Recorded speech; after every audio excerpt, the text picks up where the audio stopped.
We are 7:33, yes. Yeah. Okay, so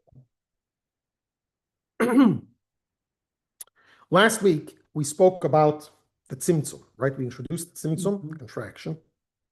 And today we're going to take that one step further. And I could be we spoke about this recently. I don't remember. I know I've been talking to my class about it in the last couple of months. So I can't remember if we spoke about it here, but we're going to address the fundamental difference or that really split up the Jewish people in the times of the Baal Shem Tov between the Hasidim and the Misnagdim, the opponents of Hasidim. Did we discuss this recently? No, but we discussed it before. Huh? The differences. We touched upon it. Okay. So in Hasidus, and obviously I don't know, how much besides Tanya you've studied, but at least in Tanya we've come across the terminology a number of times. Sovev kol almin or mimalei kol almin. Yeah, do those words ring a bell? Mimalei kol almin means he fills all the worlds. Sovev kol almin means surrounds all the worlds. Okay, so what exactly is going on over here? If we say Sovev kol almin, he surrounds all the worlds. Where is he? Outside. Outside, that's what it would seem, right? When we introduced the tzimtzum last week, the tzimtzum is the first time that the concept of tzimtzum appears is by the Arizal. Now, Arizal is the one who sort of revealed this concept of tzimtzum. And the way his student, the Arizal didn't write his writings. He gave his student Reb Chaim Vital permission to write in his name his writings. I think he died at the age of like 36 or something. He was very young when he died. And the way the Reb Chaim Vital, his student, describes it is that in the beginning he says that God's infinite light filled the entire empty space. And then God removed his light from a specific area, so to speak, and left an empty space, and then made a little crack and had a kav, a thread of his light, allowed a thread of his light back in to this previously full space that's now empty of God's presence, right? And this answered the question that we discussed last week: how could an infinite God create a finite world? Yeah. Where did that jump come? And we explained that jump came through tzimtzum. However, and everyone accepted the Arizal. There is no one that disagrees with the Arizal's. No one has refuted or has said the Arizal was wrong. Universally, the Arizal's idea of tzimtzum is accepted by all Kabbalists and in all Jewish circles. However, around the time of the Baal Shem Tov, well, I don't know when it started, but the controversy broke out that the many people understood that tzimtzum as being literal. That Hashem literally removed his presence from however you define area outside of space and created the universe in that area that's devoid of his whole presence. There is a little thread, a little shine of his presence there, but it's definitely nothing compared to God's true essence. And therefore, you have now the thread of God's light that comes in that fills the world. And then God himself, or Ein Sof, is Sovev Kol Almin, is literally removed and outside of this world. That's how the Vilna Gaon, for example, that's how Jews generally understood this. What was their sort of proof? What was their justification, or what was their reasoning behind taking this stance that the tzimtzum was literally? Because what do you mean? How could you say that God is everywhere the same way he was before and outside, and also in the bathroom, and also in the bathhouse, and also when someone's committing a sin. God's everywhere, literally in the same full presence in the whole world. How can you say there's more God, the same God is in the bathroom as in the shul or in the ark? How can you say that, right? So it must be that there literally is a lower grade, so to speak, of divine light, a lower wattage of divine light in the world. And as you go lower in the world, the wattage goes down. However, the Baal Shem Tov came around and the Baal Shem Tov said, although the Baal Shem Tov didn't create this, the Baal Shem Tov pushed this, that, and today already many, I don't know if most, but many have adopted this view, that the Tzimtzum is not literal. What does that mean? Well, before we get into what it means, if it's not literal, then what does Sovev Kol Almin mean? It doesn't mean that it surrounds the world, because it's here, it's everywhere. But somehow it feels like it surrounds the world. Because it's not literal. It's not literal. That means it's there, but you just don't feel it, or you just, right? It's a figure of speech. What's the proof? Before we get into understand how both of those things can work at the same time, what's the proof? What does the Baal Shem Tov use as proof that you can't say God literally removed himself from this world? So the first is look in Tanakh. You look in Tanakh, look in the prayers, look in the verses. I mean, it says, "Halo es hashamayim v'sa'aretz ani mole." I fill the heavens and the earth. And there's no difference. The verse doesn't make a distinction between the heavens and the earth. Yeah, or we say in davening every morning, "Atahu," you are the Atahu ad shalom nivra ha'olam, Atahu mishenivra ha'olam. The same God before the world was created and after. Nothing changed. Nothing. If God removed himself from a certain space, something changed. There's a verse that says, "Ani Hashem lo shaniti." I am God. I've never changed. If you say Tzimtzum is literally, then there was a change. However great the change was, or however much you want to minimize the change, it was a change. God was here, and now He isn't.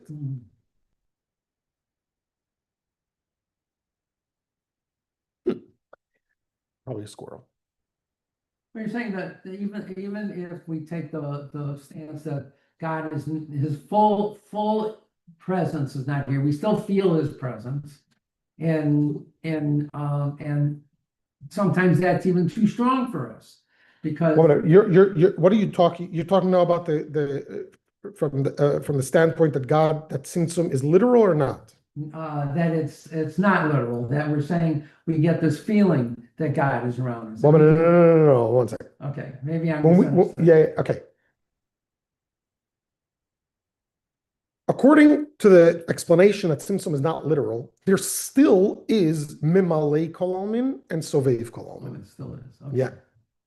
All right. Except that but now you have to understand how if we're saying that God is everywhere the way he was before, then what distinguishes the light that you call filling the world and the light that we call surrounding the world? We're going to address that in a minute. But first, I want to lay the foundation, okay?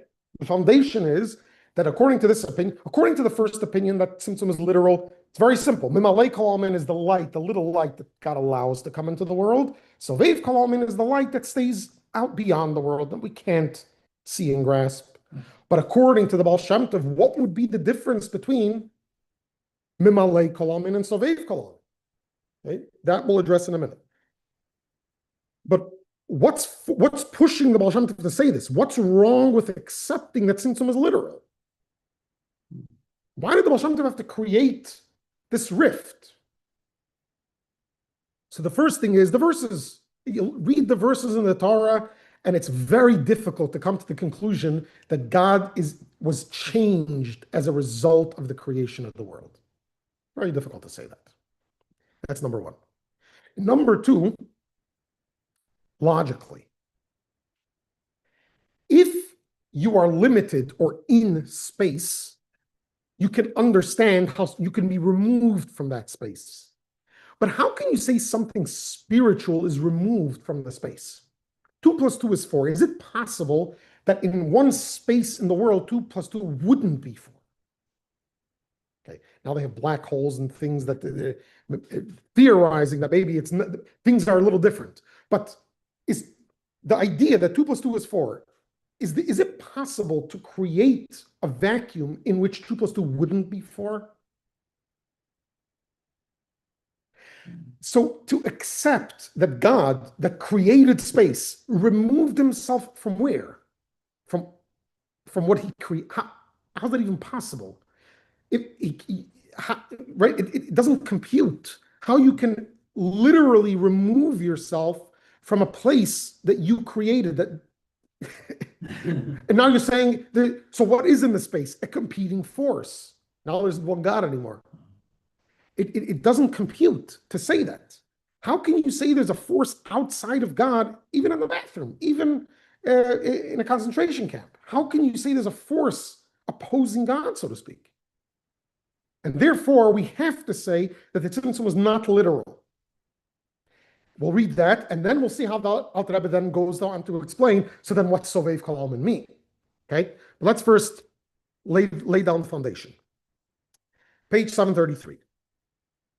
So indeed is the utterly insignificant quality of this minute illumination after the contraction, which clothes itself in the higher and lower worlds in order to provide them with sustenance and life, when compared with the quality of the hidden and concealed light that is of an infinite order. Okay, so there's a very, very large gap between Mimale Kol, the light that contracts and clothes itself within the world, and Or Ein Sof that stays aloof and removed from the world and does not clothe itself or exercise its influence in the worlds in a revealed manner, providing them with life, but encompasses them from above.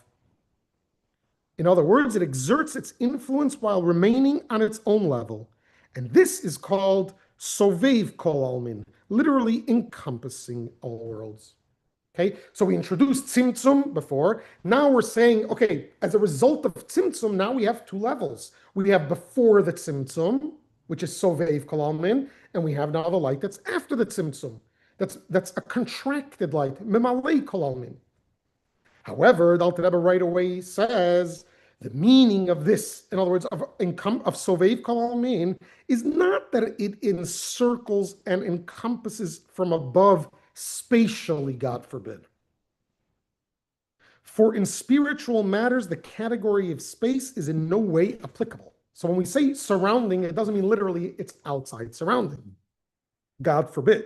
Chas v'shalom. But the meaning is that it encircles and encompasses from above, insofar as the revelation of this influence is concerned. Let's unpack that before we get into the Alter Rebbe's words. Okay,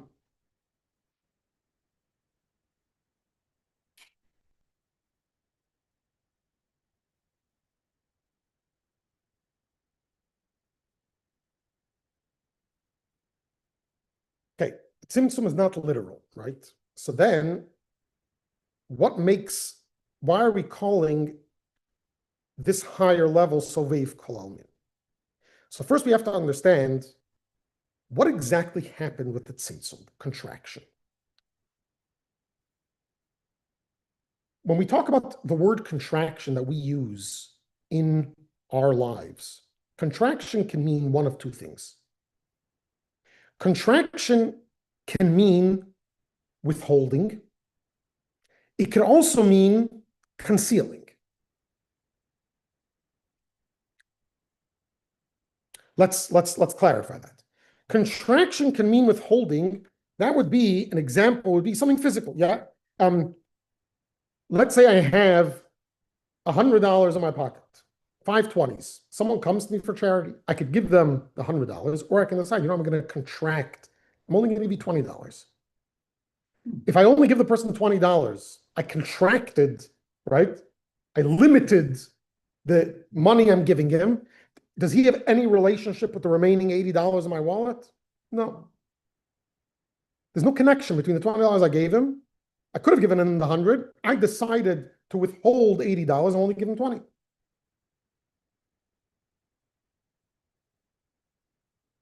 We mentioned the example last week of electricity, yeah? When the electricity goes through the transformer and comes to your house, are you getting the same electricity that's in the power plant, or you're getting a much less electricity? You're getting less.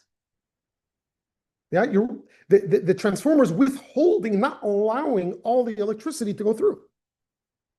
Now, it's all money, it's the same DNA as what's left behind, but quantitatively, you've diminished, you've held back some of what you could have given, so to speak.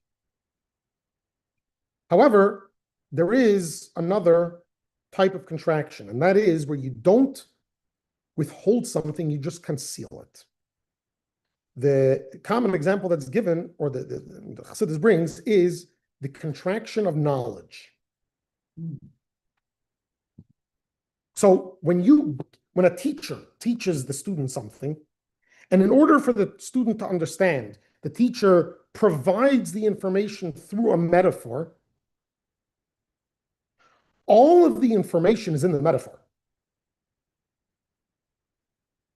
And yet, the teacher withholds. What do you mean withholds? He doesn't keep it himself, but he withholds the information from being revealed to the student at this time. He just gives the student the metaphor. Eventually, if the student unpacks the metaphor and thinks about it enough, he will unpack the entire idea the teacher wanted to transmit, right? Radio frequencies and cellular whatever waves that go it's in this room, but it's contracted because I can't tap into it. If I get the right vessel, I can tap into it, but it's still here. It's not being withheld from me. It's just in a much more contracted way that limits my access to it. Your computer is taking in the Wi-Fi Correct. signal, so that's accessing it. Yeah. But we can't access it, Yeah. so it's a different level. Yeah. Another thing where you're on the teaching aspect is you're going to teach differently to younger kids, and then as they grow older, you feed them more information that they could handle. Let me use that, almost flip it around and show you, because the example you gave doesn't necessarily prove that you're contracting, concealing. You may be withholding. You teach a 5-year-old one thing, you withhold some of the information. As they get older, you give more information. Okay, but how would you express in the metaphor of teaching to a child that by teaching him you're just concealing, not withholding? The Mishnah says when a child is 5 years old, you start teaching him Mikra. Mikra is the written Torah, yeah? So the child knows how to read alphabet. He knows how to read the Hebrew. Yeah? At 5 years old, he's able to even understand it. But how much does he understand? Enough for a 5-year-old. When he's 10 and he starts learning Mishnah, he starts understanding it a lot more. But that additional knowledge he gains because he got older and learned more, that now he understands better a verse he learned when he was 5 years old. It's not a new thing. It was always in the words, even when he learned it. He just had no access to it. He couldn't see it, but it was there. So even if you don't teach a child the same thing again, the child, just by studying it when he's 2, 3, 4, reading the letter, when a child reads the letters, he doesn't even understand what the words mean. The meaning is there. He just doesn't understand it. He doesn't have the chipset to access, to tap into those radio frequencies. As he gets older, he gets more tools. He's able to tap in, but those radio frequencies he had the whole time. They were with him from when he was 2 years old and learned the alphabet. He's just now accessing them now. This is the type of tzimtzum that doesn't withhold anything, it just conceals. So what's the difference? Or the teacher. When the teacher teaches the 5-year-old a verse and just says, in the beginning, God created heaven and earth, and doesn't tell him about why it's a base and why it says it this way, and not what Rashi says, and why the Torah started with Bereshis and not with the mitzvahs. All of the fascinating commentary on Bereshis. He just teaches them Bereshis in the beginning. The teacher is concealing, withholding, but in a way of concealment, all of this information. But is the information itself concealed? He's there, but he hasn't been able. Is the information itself concealed? For the student, is the information concealed for the teacher? No, teacher has. Did anything change in the relationship of the teacher and the information he's transmitting just because he adorned the information with a metaphor that concealed it? Did it conceal it for the teacher? Does the teacher have any less access to it? No. Is it any less his intellect? No. So you could say a teacher, no, a human being, because he's focusing on teaching, now he has less time to learn something else. You could say, for me, teaching takes away my time from doing something else, perhaps. For God, can't really say that. But in the relationship of the creator and the created, or the teacher and the information, nothing changes just because he concealed it.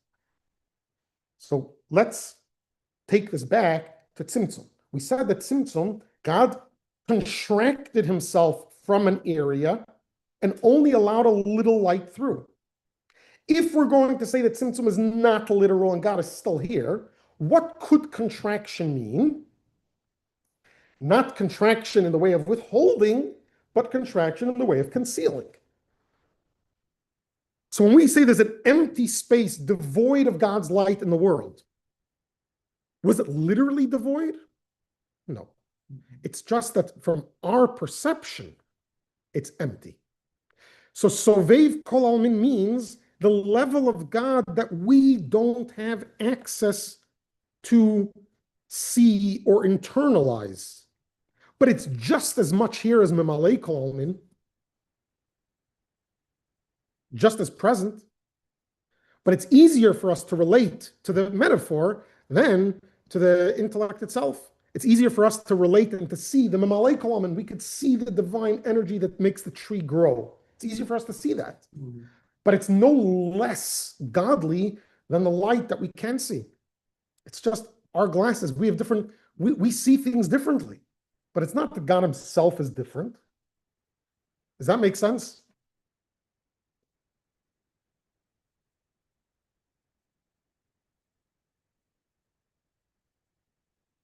And this is the tremendous, if you will say, revolution of Chassidus and Tanya. If you say Tzimtzum is literal, then how close of a relationship can you have to God? Well, you can have a relationship to this little itty bitty sort of reflection of God that's in this world. And therefore, is it such a tragedy if I sin, God forbid? Is it so monumental that I shouldn't waste a moment or an opportunity? God's only here in an aloof way. But if God himself is here, just like he is in Atzilus, or just like he is before the world was created, just we can't see him. So the fact that I don't recognize God standing right here, right now, doesn't mean he's not here. So if I just put my mind to it and remind myself enough times, God's standing right here, right now, I'm going to be very careful in the things I say and the things I do every moment of every day. I can't get away from it. I can't even run into the bathroom to get away from it. He's there too. I'm not going to daven or study because it's inappropriate, but I'm going to use my mind to think about appropriate things, not inappropriate things. According to the code of Jewish law, you have to be careful about revealing your body even in a bathroom, not to reveal yourself more than necessary, just like under your blanket. Unless it's a shower, it's a room that's meant to get on, but you get undressed as long as you need to, not more. The concept of walking around naked is not, Shulchan Aruch doesn't allow that, even in the bathroom. Even while you're using the restroom, not to reveal yourself unnecessarily, because God's there too. There's a different way of dealing with God in the bathroom and dealing with God's presence in a shul. Fine. Now, this is wild. The fact that a God that is so great, so infinite, chooses to be so present. And not only is he present, he chooses to express himself in Memalei Kol Amen also. He's here. He doesn't have to make himself visible in a more clear way. When I look at the tree and I recognize God's hand, that's Memalei Kol Amen. My eyes and brain can't comprehend Sovev Kol Amen. It's too high. Yeah, it's God himself. I can't comprehend that. So the fact that God allows himself to be comprehended to whatever degree he allows it is the craziest thing in the world. If God removed himself from this world, in other words, God's saying, this is like a side project. I'm busy. Okay, I'll check up. I'll make sure I know what's going on, but this is not me. But if God is here, it's him. He just conceals himself for our sake, yet he also allows himself to be revealed to us. Which king, which God ever did, which God story, or which even king ever did that, decided to make himself accessible to every person in every place in a way that they can actually feel it and relate to it? This is amazing. This is crazy in a good way. Yeah. Let's see this inside. Yeah. So we finish that on the previous page, that it doesn't mean he's removed spatially. Let's start at the beginning of the page again. But the meaning is that it encircles and encompasses from above insofar as the revelation of this influence is concerned. So not in space, but in revelation. Why? For influence, which is in the category of revelation in the worlds, is referred to as investiture, being clothed within the worlds. Mimalei kol amin means it fills the worlds, it sort of adapts to the worlds. For the influence that they receive is clothed and comprehended by them. In other words, they are able to comprehend and internalize it. If God wants us to be able to comprehend it, he has to invest himself in the world in a way that's comprehensible. Whereas the influence, which does not come within the category of revelation, but remains obscured and concealed, and is not apprehended by the worlds, is not described as being invested in them, but as encircling and encompassing them. Therefore, since the worlds belong in the order of the finite and limited, it follows that only an extremely minute and contracted reflection of the flow of the infinite light of Blessed Ein Sof clothes and manifests itself in them in a revealed form, and this only to animate them in a finite and revealed state. But the principal light that is without contraction, to such an extent, is called makif and circular, and sovev encompasser, since its influence is not revealed within the worlds, inasmuch as they belong in the order of the finite and the limited. Yeah? So far, so good? Makes sense? Mm-hmm. So the Ein Sof light is so great we can't see it, we can't perceive it, even with the best sunglasses. Yeah.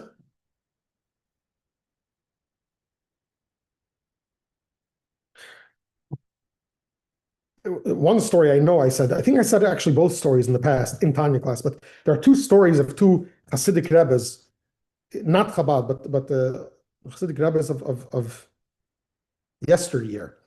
One of them said when he was a child, someone approached him and challenged him. He said, I'll give you a ruble, $1, whatever, if you tell me where God is. where God can be found. So he retorted as a child, I'll give you $2 if you could tell me where God isn't. That's one extreme. That's like Sovev Koloman. But then you have the story of the Mendel from Kotsk that said God is only present where you allow him. In other words, where you see him, that's where what does it mean? That's where he's perceived. That's where he's felt, where you allow him. Does that mean God literally isn't everywhere? Of course not. God is everywhere. But as a presence in your life, he's only there if you allow him in. Because we know God could be standing right here. He's always standing right here. And a day could go by, I don't even think about it, or I ignore it.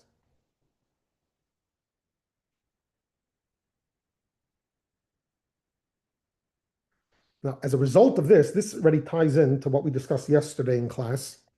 And really, the whole world view of Chassidus, and the Rebbe really brought this to the forefront and made this a universally accepted and universally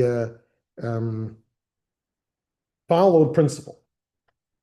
And that is that everything is godliness, or God is everything, everything is God, not in a way that corrupts everything that I'm God.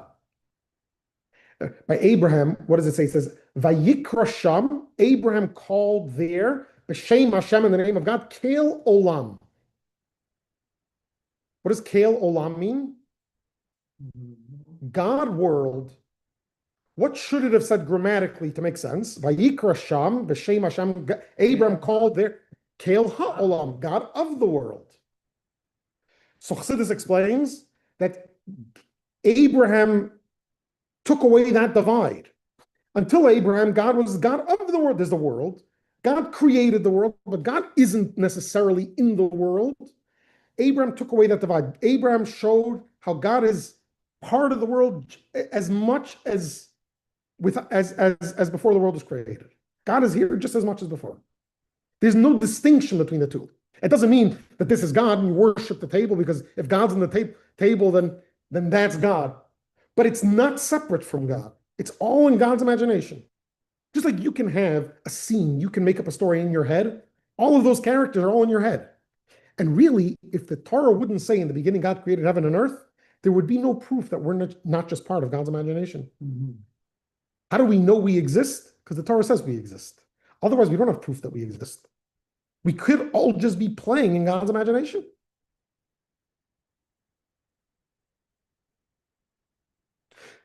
So if we take this approach, then that symptom is not literal. Now,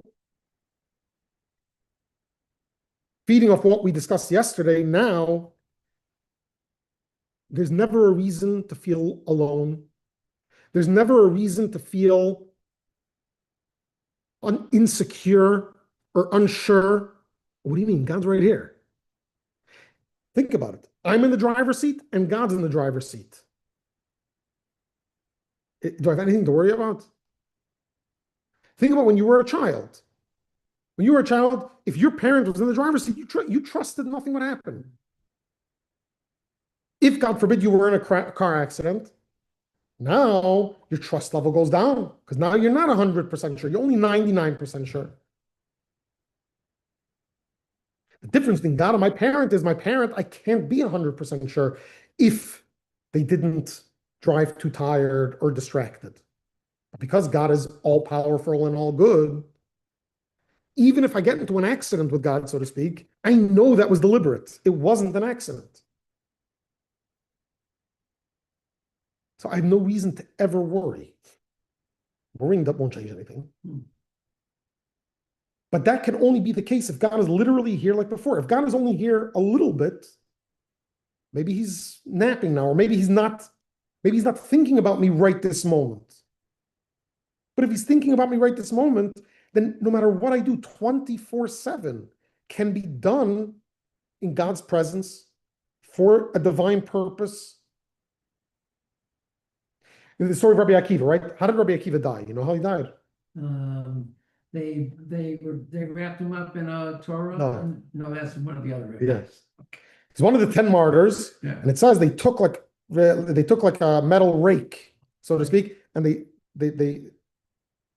and he was laughing. And a student said, how do you do that? Ad kdei kach. So he said that my whole life I was waiting for the day to fulfill Shema Yisrael, to sacrifice my life for God, and now I have the opportunity. Why shouldn't I smile? But if you think about it, it can mean something deeper. Everything comes from God. Rabbi Akiva, the bearer of Torah, the person who Moses was embarrassed of because he knew more Torah than Moses did at the beginning, right? Is being murdered, brutally murdered by the Romans.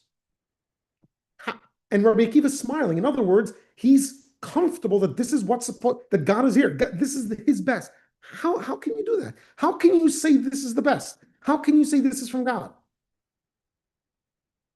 And Rabbi Akiva says, what do you mean? I've been saying Shema Yisrael Hashem Echad. Not there's one God. God is the only thing. If God is the only thing and this is here, it means God's doing this to me. How can this not be a kiss? It doesn't feel like one? How many times have I done things to others that I knew hurt but had to be done because of how much I love them? But we have to have that mindset that it's if God is here in his full glory and his full essence, I just can't see him. If he's here every moment of every day, nothing can ever go wrong. Unless God does give me the choice to make a bad choice. And that's why if something does go wrong, the first thing I have to assume is that I made a mistake. And I have to look back and take stock.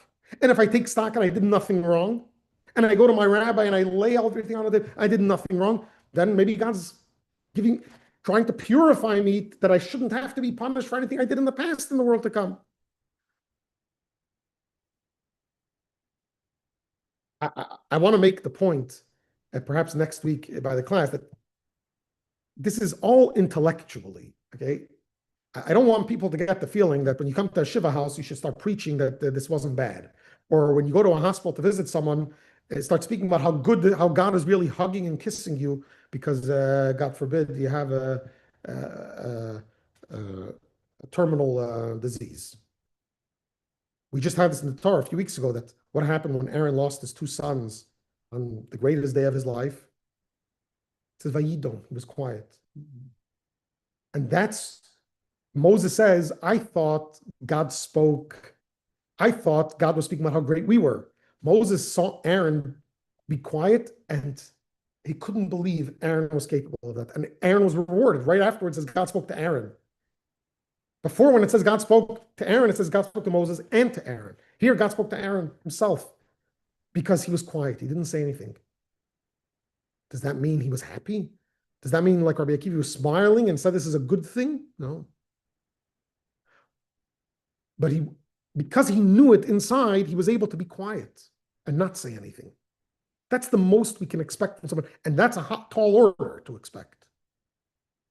So emotionally, don't go down this route. Intellectually, if you're comfortable with this, emotionally, you'll have a much easier time. Hopefully, you'll be able to overcome any issues because of how solid and firm your footing is. God is here in his full glory all the time. I just can't see it. I don't have that chipset. I don't have Wi-Fi enabled. I'm on airplane mode. Okay, so let's see. Now the Alter Rebbe is going to bring a metaphor. The Alter Rebbe's metaphor is going to be from the earth, right? From the literal earth, not the universe, but the earth.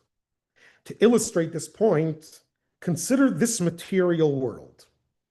Even though the whole world is full of his glory, namely, not only with a minute glimmer of godliness, but with the infinite light of the blessed Ein Sof. As it is written, do I not fill heaven and earth, says the Lord. So we're saying Sovev Kol Almin is present in the world just as it is above the worlds. Nevertheless, only very limited vitality of no more than the category of what is revealed in the inanimate and vegetable worlds is clothed within this world in the form of revealed influence. The world itself, what level of revelation of godliness do we have? Very little, because animals, birds, insects, people are not the world itself, right? They're not the earth. But the trees are anything that's connected to the earth itself has a very limited revelation of godliness. For sure, compared to animals and people, when you look at the world, most people have no issue with, or have much less issues with cutting down a tree than killing an animal. They may have issues because the tree provides whatever the tree brings, but as far as the act of murder, yeah, the person who calls killing an animal murder and inhumane doesn't use that term for a tree. Why? Because the divine light is much more hidden and concealed in the tree. But does that mean it's not there? No, it's concealed. While all the light of the blessed Ein Sof, which fills the world itself, is in a concealed manner, is described as encompassing it, even though it actually pervades it. So Sovev Kol Almin is in the tree just as much as Mamalei Kol Almin is.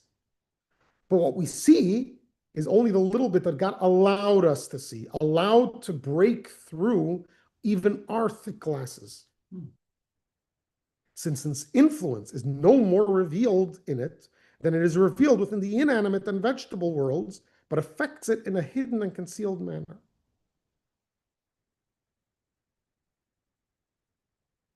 And any influence of a concealed nature is referred to as encircling from above.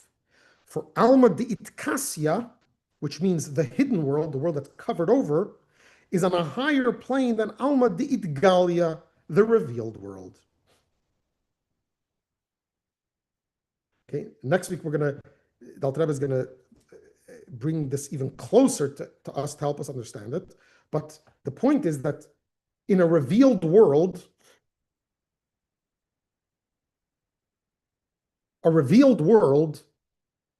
is a world in which the common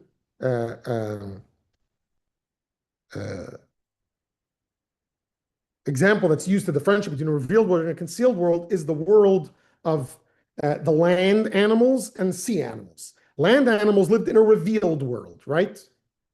They're revealed, yeah? Because they're revealed, do they appreciate or do they recognize their reliance on their source of life? No, we don't appreciate it. Yeah? If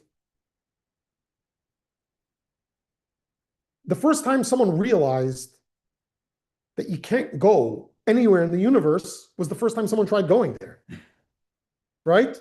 Because I can jump off the earth, I think I can fly to the moon. But I'm really attached to the earth, to the atmosphere, right? Mm-hmm. But I don't see that because I see myself as being distinct from my source. But when you look at a sea creature, you see the connection they have with their source. And it's obvious that once you remove them from the source, they're done. And that's why it's a concealed world. What does concealed mean? It means it doesn't look separate. It's concealed. They're subsumed within their source. We are also, right? If we would go into water for too long, we'd also die. We're also subsumed within our source. But because it's that fact is hidden, we become revealed. We feel ourselves. We think we could survive in outer space because we don't see how reliant we are on the oxygen we breathe. Whereas in a revealed world, where it's revealed that the fish are reliant on their source, it's concealed. They're concealed within their source. You can't see it. You can't see them. So even though it seems like a revealed world would be higher than a concealed world, no, a concealed world is higher.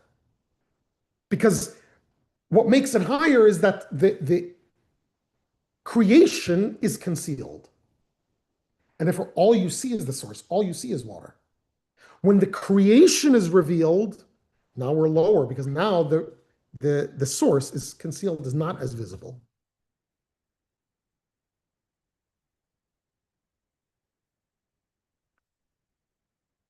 Yes, he said, for Alma Kasya, the hidden world is on a higher plane than Alma Galia, the revealed world. So when we say God is concealed, we don't mean that he's literally not there or hiding. It means we can't see him. But he's there. The story of the Alter Rebbe. I mentioned the story, I know for sure, a number of times probably in Tanya class, where his grandson at Tzemach Tzedek, who he raised, when he was a young child, was sitting on his lap, and the Alter Rebbe asked him, where's Zaidi? So he pointed, he's sitting here, he points. Alter Rebbe says, no, that's Zaidi's beard. Where's Zaidi? Okay. So the child points to his heart. No, that's Zaidi's heart. Zaidi's hands, Zaidi's face. After a minute, the Tzemach Tzedek, I'm named after him. His name was Menachem Mendel. So the Tzemach Tzedek went to the door of the room and played for a second, and then made as if his hands got injured. And he started screaming, Zaidi, Zaidi. So the Alter Rebbe turned around and came running. He's like, that's Zaidi. Mm-hmm. In other words, he pointed to something that was there before, but it was concealed. Concealed from whom? From the Zayd? It wasn't concealed from the Zaydi, but it wasn't something that was on display for the grandson. All he saw on display were the Mamalei Kolman, the individual parts that are enclosed within individual systems. But when he reached the core, that became revealed. What he didn't see anything different. It was the same beard he was pointing toward, the same heart. But what came out was something that was concealed, was there the whole time. The essence that was there the whole time. All right.